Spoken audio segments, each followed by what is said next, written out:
Hello everybody, and this here in this time lapse I'll talk about how I created this, I would say, bad quality robot design.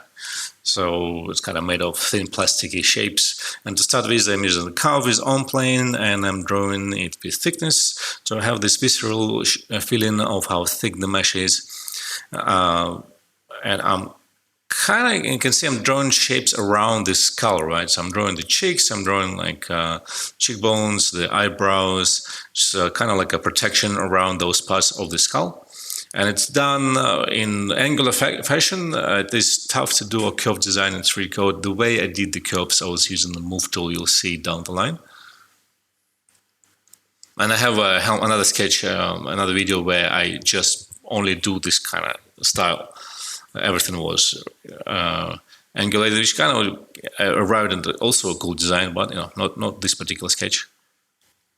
So right now, I'm getting a feel of like a motorcycle bike helmet, like dirt road biking.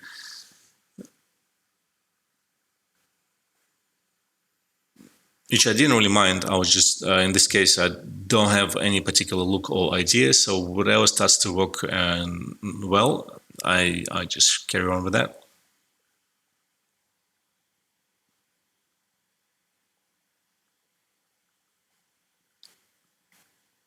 I want to introduce the shape that will be on the contrary to this angular shape. So instead of using rectangles all the time, I introduced a couple of circles at the headphones and the filters.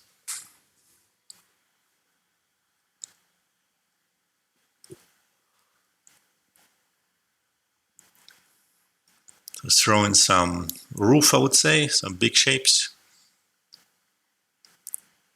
And yeah, they obviously don't look good, which I expected them not to look great, but I also expected them to give me some ideas.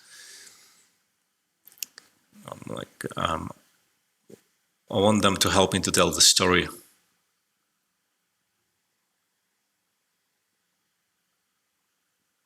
Use the voxel height on the headphones to just quickly throw a few shapes here and there.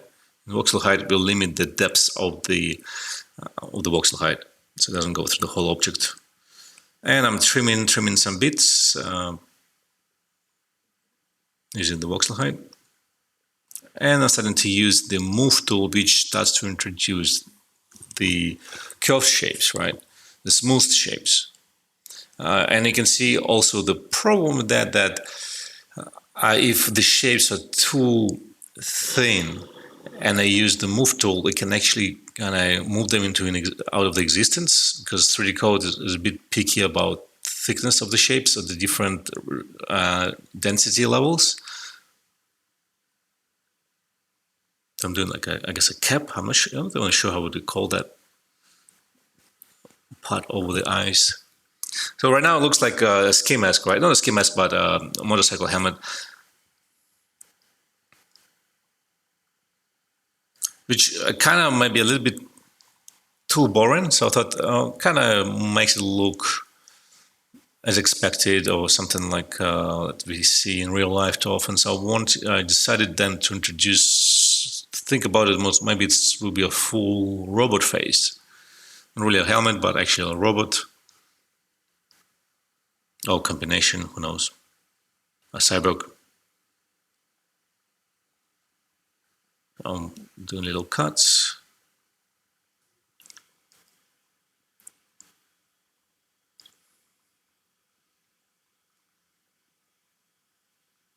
And to be honest, out of all my helmets, I think this is one of the ones I'm least proud of. Which I probably wouldn't even show to a client just in case that the client doesn't want me to do it or develop it.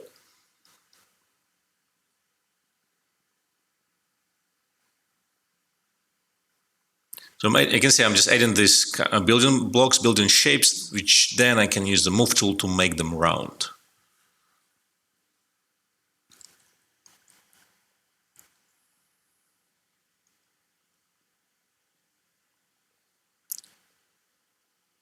So I decided to throw those slit eyes.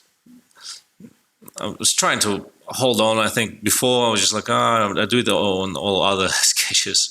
Should I do it here again? But kind of all cool. So I was like, yeah, let's do that.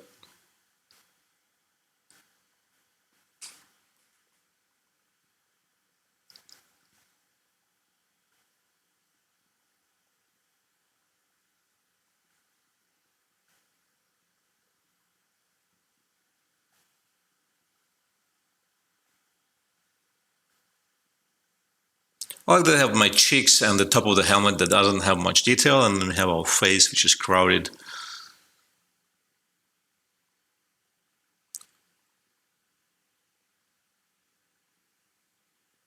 Which is crowded with detail.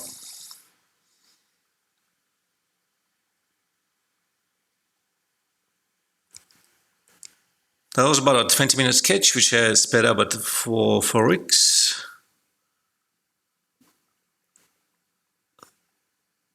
I think this sketch, luckily I didn't waste too much time fiddling with detail that were not important, which happened with some other sketches. So if you like it, you can check other videos on my channel, and see you in the future. See you in the next videos.